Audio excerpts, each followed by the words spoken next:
Bonjour. Alors, je suis heureux de vous retrouver aujourd'hui pour une nouvelle capsule vidéo.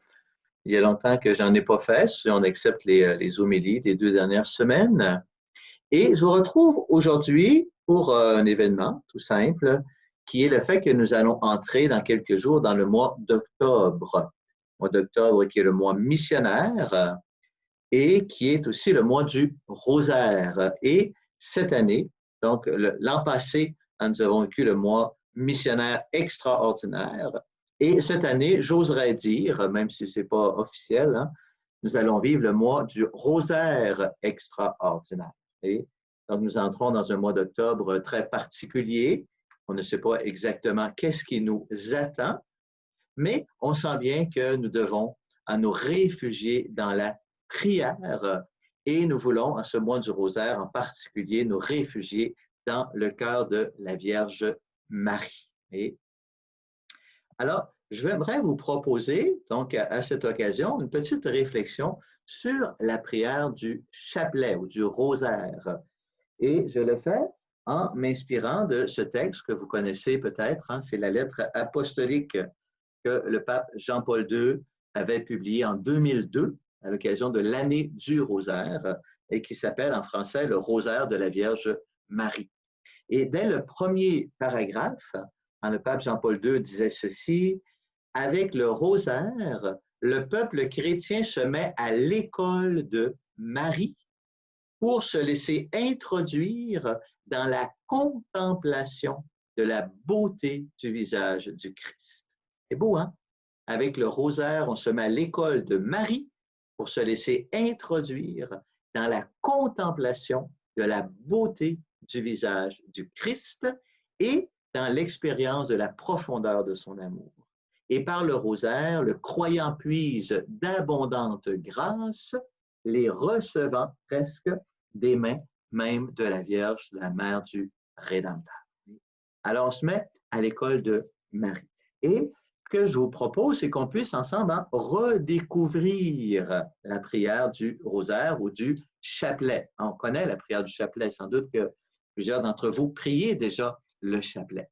Mais j'aimerais qu'on puisse renouveler notre manière de prier le chapelet pour mieux mettre en valeur ses dimensions christiques, bibliques, ecclésiales et contemplatives. Hein? Les dimensions, le chapelet ou le rosaire est une prière christique, biblique, ecclésiale et contemplative. Alors, je commence par la dimension contemplative. Donc, ceux d'entre vous qui me connaissent, vous savez que je suis un contemplatif. Hein, pour moi, c'est très important. Le printemps dernier, dans les capsules vidéo, j'ai eu l'occasion de partager avec vous, de vivre et de partager avec vous ma petite devise personnelle, un contemplata tradere, partager la chose contemplée. Et j'aimerais encore faire un bout de chemin dans ce sens avec vous. Donc, on peut prier le chapelet de toutes sortes de manières. Hein. On peut en faire une prière d'intercession, évidemment, et on peut en faire une prière contemplative. Et je dirais que ça peut être plus ou moins l'un ou l'autre. Hein. Ça peut être une prière d'intercession très précise. Hein. J'ai une intention de prière, je prie pour mes enfants, des personnes malades, pour le monde, pour une situation dans le monde. Je prends le chapelet, je prie le chapelet à cette intention. Et prière d'intercession. Ça peut être une prière d'intercession générale. Parfois, des gens vont dire, je prie le chapelet aux intentions de l'Église ou bien aux intentions de la Vierge Marie. Ce n'est pas une intention spéciale, mais je m'unis à tous les prières de la terre et puis ensemble, on laisse monter notre prière d'intercession vers le ciel. Ou bien ça peut être une prière contemplative. Ça peut être une prière contemplative que je dirais générale. Hein, le simple fait de prier le chapelet. Et là, on entre dans la prière, on prie, on prie, on prie. Et ça nous fait entrer dans une attitude contemplative. Moi, très souvent, je fais ça. Je prie le chapelet et là, je me mets en prière. Et là, après une dizaine ou 2 dizaines, qu'est-ce qui se passe? L'inspiration monte en moi. Hein, je suis entré dans une attitude contemplative. Je me dispose à contempler. Et là, Dieu se révèle à moi. Et là, des inspirations montent en moi. Ou bien, on peut en faire une prière de contemplative précise ou orientée. Et c'est de ça dont j'aimerais vous parler spécialement aujourd'hui, hein, à travers la contemplation des mystères du rosaire. Alors, je vous décrirai la manière de faire. Et à ce moment-là, quand on entre dans une prière du chapelet qui est plus contemplative, c'est là qu'on met mieux en valeur la dimension christique du chapelet. C'est-à-dire c'est centré sur le Christ. La prière du chapelet vise à nous unir au Christ, à Jésus, notre Sauveur. Ce n'est pas seulement une dévotion mariale, mais on est à l'école de Marie. Par Marie, c'est un moyen, un chemin pour entrer dans une authentique contemplation du Christ et du mystère du Christ. Et on entre en relation avec le Christ et on se rappelle ou on découvre que tout le mystère du Christ, il est concentré dans le cœur de Marie, dans le cœur de la Vierge Marie. Pourquoi? Pour deux raisons. La première, c'est que c'est en elle que Jésus s'est incarné. Le Christ, Fils du Dieu vivant, s'est incarné en Marie. Donc, tout le mystère du Christ, il est en elle. Et aussi parce que, qu'est-ce que nous dit l'Évangile? L'Évangile nous dit, Marie conservait tous les événements de la vie de Jésus et les méditait dans son cœur. Dans le cœur de Marie, sont conservés tous les événements de la vie de Jésus. C'est beau, hein? Alors, prier le chapelet, avec Marie, on médite les mystères du Christ qui sont dans son cœur. Et là, notre cœur est, avec le cœur de Marie, entièrement tourné vers Jésus. Méditer, contempler les mystères de la vie de Jésus. Et l'élément principal, bien sûr, de la prière du chapelet, c'est l'Ave Maria. Donc, c'est les chaînes d'Ave Maria, de Je vous salue Marie, je vous salue Marie. Mais le Je vous salue Marie est une prière profondément christique. Parce que qu'est-ce qui est au cœur de la prière du Je vous salue Marie, en plein centre? Il y a deux parties dans la prière du Je vous salue Marie. Et en plein centre, qu'est-ce qu'il y a? Il y a le nom de Jésus. Je vous salue Marie, pleine de grâce, le Seigneur est avec vous. Vous êtes bénie entre toutes les femmes, et Jésus, le fruit de vos entrailles, est béni. Sainte Marie, Mère de Dieu. Et Jésus, en plein centre, il y a le nom de Jésus. Et dans plusieurs langues, d'ailleurs, le nom de Jésus apparaît vraiment à la fin de la première partie, comme à la séparation des deux parties du Je vous salue Marie. S'il y en a qui connaissent en anglais, Hail Mary, full of grace, etc. And blessed is the fruit of thy womb, Jesus. Holy Mary, Mother of God, etc. Et le nom de Jésus arrive vraiment à la fin. En espagnol, la même chose. Et bendito es el fruto de tu vientre, Jesús. Santa Maria, Madre de Dios. Et on continue comme ça. Donc, le nom de Jésus. Au cœur de la prière, de Je vous salue Marie, il y a le nom de Jésus. Bien sûr, c'est clair. Parce qu'on ne parlerait pas de Marie s'il n'y avait pas Jésus, notre Sauveur. Alors, toute la prière, elle est là pour nous conduire à Jésus. Donc, dimension christique du chapelet. Ensuite, dimension biblique. Le chapelet est une prière profondément biblique, entièrement biblique. Voyez, on prie une dizaine de chapelets. Le Notre Père. Notre Père, c'est la prière que Jésus nous a enseignée, qui est dans l'Évangile, telle qu'elle. C'est une parole d'Évangile qu'on redit sans cesse. Et c'est une prière extrêmement importante. Le Je vous salue Marie, la première partie de Je vous salue Marie, c'est la prière, c'est la parole de l'ange à Marie à l'Annonciation, qu'on trouve au chapitre 1er de Saint Luc. Et ensuite, bien, l'autre partie, tu es bénie entre toutes les femmes et le fruit de tes entrailles est béni, c'est la parole d'Élisabeth lors de la visitation, donc c'est biblique. On rappelle la parole de Dieu. À chaque Ave Maria, c'est la parole de Dieu qui est rappelée. Et la parole de Dieu dans son cœur, le mystère de l'incarnation de Jésus. Voyez? Et ensuite, il y aura une deuxième partie ecclésiale. On va y venir tout de suite après. Et entre les dizaines, on va en parler tantôt, il y a la méditation des mystères. Donc, chaque mystère, c'est biblique, profondément biblique. Voyez? Et il y aura toujours une lecture d'un passage biblique pour nous faire entrer dans le mystère. Donc, prière entièrement biblique. Et une prière ecclésiale. Et ça, c'est beau, parce que ce n'est pas une prière individualiste.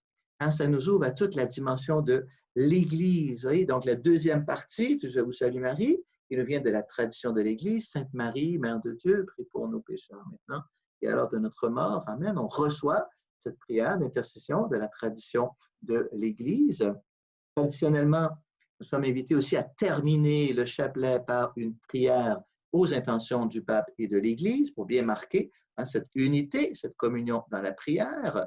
Le chapelet lui-même nous vient de la tradition de l'Église qui s'est développée au fil des siècles et il a d'abord été donné au peuple de Dieu comme un acte de miséricorde envers les plus pauvres. Vous vous souvenez de l'origine du chapelet? Hein, donc, les moines et les prêtres priaient avec les 150 psaumes de la Bible. Wow, c'est extraordinaire de prier les 150 psaumes de la Bible, c'est formidable. Hein? Et là, les gens humbles, les simples, les pauvres, on disait, et nous qui ne savons pas lire, avec quoi allons-nous prier? Et là, hein, on leur a dit, ben, vous allez prier les 150 Ave Maria, hein, le psautier de la Vierge Marie, que nous ont laissé, en particulier les dominicains, puis le bienheureux Alain de la Roche, etc. Hein, donc, les 150 Ave Maria répondent aux 150 psaumes de la Bible. Donc, quand je prie le chapelet, je suis en communion profonde avec tous les moines, les consacrés, les prêtres, tous ceux qui prient les psaumes en ce moment. Moi aussi, je prie le psautier de la Vierge Marie. C'est la même prière de l'Église qui s'élève vers le ciel. Vous voyez? Et hein, par la suite, donc cette prière du chapelet a été associée à plusieurs des grands combats que l'Église a eu à mener au fil des siècles. Donc, lorsque l'Église a compris qu'on ne peut pas se battre avec les armes, il y a eu les croisades. Ce n'est pas l'époque la plus glorieuse de l'Église, les croisades. Mais après cela, on a saisi, c'est terminé. On ne se bat plus avec les armes. Maintenant, c'est fini. Ça n'a pas de sens. Alors, on prie avec, on se bat. On se bat avec les armes de la prière et en particulier avec le chapelet, le rosaire. Donc, c'est une arme de prière au fil des siècles. Le plus grand combat de l'Église, aujourd'hui encore, hein, prenez votre prière, le chapelet, rosaire, pour mener les combats que vous sentez que l'Église doit mener. Et voilà qu'en ce 21e siècle, le pape Jean-Paul II a écrit ce texte, donc la lettre apostolique hein, sur le rosaire, pour nous inviter à renouveler notre manière de prier. Donc, c'est une tradition, ce n'est pas une tradition figée, c'est une tradition vivante. Et la tradition, elle est vivante, elle évolue. Alors, donc, on renouvelle notre manière de prier le chapelet en insistant sur la dimension contemplative et par le fait même sur la dimension christique et la dimension biblique. Voilà. Alors, comment Jean-Paul II nous invite à prier le chapelet? Donc, vous le savez, hein, pour chaque dizaine, premièrement, on énonce un mystère. Hein? Premier mystère lumineux, le baptême de Jésus. Et simplement le fait d'énoncer le mystère, déjà on est plongé dans le mystère. Déjà on voit le mystère, on se retrouve avec Jésus, voilà, près du Jourdain, avec Jean-Baptiste, et déjà on entre dans le mystère, le fait de le nommer. Et ensuite, normalement, il y aura un passage biblique, ce que nous propose Jean-Paul de lire, petit passage biblique qui décrit ce mystère. Donc, en ces jours-là, Jésus vint de Nazareth jusqu'au Jourdain pour être baptisé par Jean le Baptiste. Donc, on lit un petit passage biblique. Et là, on entre dans le mystère, vient d'être énoncé, et on laisse la parole de Dieu résonner dans notre cœur, frapper à la porte de notre cœur. Et là, il va y avoir un moment de silence. Que la parole de Dieu qui est venue frapper à notre cœur, elle entre et elle descend. Elle descend. Moment de silence. Il pourrait y avoir, dans un moment de prière plus communautaire ou plus développé, une brève méditation, un petit commentaire biblique, très bref, hein, pour ne pas occulter la parole de Dieu, mais au contraire, aider la parole de Dieu à continuer à descendre. Et ensuite, on commence à descendre, comment? Avec le Notre Père. Hein, ce n'est pas juste une formule qu'on récite. On se tourne d'entrée de jeu vers le Père. On se tourne vers le Père. C'est là qu'on s'en va. On se tourne vers le Père avec les mots mêmes que Jésus nous a laissés. Donc, on est mis en relation avec le Père. C'est une relation filiale avec le Père. Et là viennent les 10 Ave Maria, les 10 Je vous salue Marie, avec tout ce qu'on a dit tout à l'heure, donc une prière où il y a au centre le nom de Jésus et l'avènement de Jésus, pas juste le nom de Jésus, mais la venue de Jésus dans notre monde. Hein? Et donc, le nom de Jésus, pour aller vers le Père, nul ne va au Père sans passer par moi. Alors, on redit le nom de Jésus, on redit le nom de Jésus qui nous entraîne au Père, voilà. Et avec cette dimension répétitive qui nous aide à descendre, entrer dans la contemplation. On répète, on répète, on répète. Et là, on entre dans la contemplation du mystère que nous sommes en train de méditer. Et à la fin de la dizaine vient la prière du Gloria, gloire au Père, au Fils et au Saint-Esprit. Idéalement, on va chanter hein, comme un aboutissement de toute la dizaine. On aboutit où? Où est-ce que nous conduit toute cette dizaine qu'on vient de prier? Au cœur même de la Trinité Sainte. C'est pas rien, hein? À chaque fois, chaque dizaine nous conduit, on se tourne vers le Père, et là, Jésus nous entraîne au Père, et là, on entre dans le mouvement d'amour de la Trinité Sainte. Et là, au cœur même de la Trinité Sainte, ben, il est possible de s'arrêter et de prier. On laisse monter une prière. On est là, un Père éternel, à l'occasion du baptême de Jésus. Tu as révélé la dimension filiale, la relation filiale très particulière qui l'unit à toi. Aide-nous à comprendre aussi que par le baptême, nous entrons nous aussi dans cette même relation filiale, etc. Et donc, une prière en lien avec le mystère qu'on a contemplé. Et comme ça, de dizaine en dizaine, oui, on entre dans cette contemplation des mystères du Christ. On entre dans le mouvement de l'amour trinitaire. Alors, voilà, je pourrais continuer, hein, mais l'important, c'est de le faire. Alors, je vous invite à profiter de ce mois du rosaire, le mois d'octobre, dans lequel on va entrer, pour approfondir cette manière de prier le chapelet dans un esprit profondément contemplatif. Hein. Peut-être qu'on aura particulièrement l'occasion de faire, ça se peut qu'on soit privé d'aller à l'église. Hein. Déjà, certains d'entre vous en sont privés, que nos églises vont être fermées ou partiellement fermées. On prend notre chapelet. On prend notre chapelet, on en profite pour prendre du temps, pour prier le rosaire, peut-être avec les textes du jour, etc. Et alors, c'est un chemin pour vivre la deuxième orientation pastorale qu'on s'est donnée pour l'année qui vient. Vous vous souvenez quelle est cette deuxième orientation? Incarner l'amour de Jésus ou incarner la parole de Jésus. Donc, par le chapelet, on médite la parole de Jésus. On contemple les mystères de la vie du Christ et on laisse sa parole, son amour s'incarner toujours plus profondément en nous. Et en prime, si on prie le chapelet avec d'autres, 2, 3, 4 personnes, on ressemble dans nos maisons, hein, on réalise aussi la première orientation pastorale, l'Église au cœur de nos maisons. C'est extraordinaire, hein? C'est grand, la prière du chapelet et la prière du chapelet vécue ensemble. C'est énorme, c'est énorme. C'est tout simple et ça accomplit des merveilles. Ce que disait le pape Jean-Paul II, hein, à travers la prière du chapelet, on reçoit des grâces extraordinaires des mains même de la mère du Rédempteur. Et donc, moi, humblement, je vais vous accompagner dans cela en priant à la maison et en vous offrant la possibilité, donc chaque vendredi soir du mois du rosaire, donc, je prierai avec vous le chapelet, donc chaque vendredi soir à 19h30, donc en direct sur la page Facebook de la paroisse Sainte-Anne. Page Facebook de la paroisse Sainte-Anne, vendredi soir, 19h30. Vous trouverez le lien sur le site Internet de la paroisse.